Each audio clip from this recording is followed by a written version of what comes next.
Hello everyone, welcome to Apurva Ki Pathshala, where word comes to life. Do you know, in English language, there are no words that ends with letter J. So, what to write when we hear the J sound?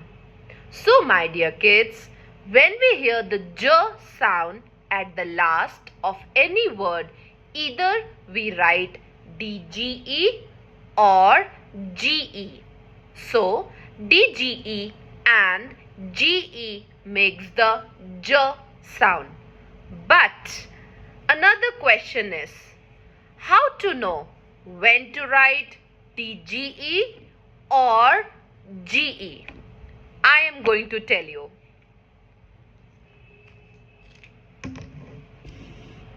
So, my dear kids, DGE makes the J sound. Let's look the following words.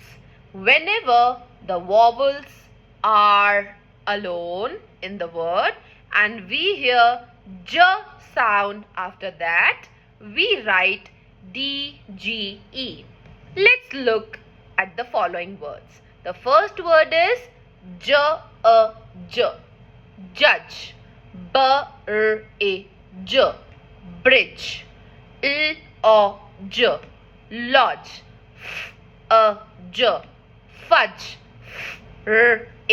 J, fridge. To know more when to write GE, stay tuned for my next video.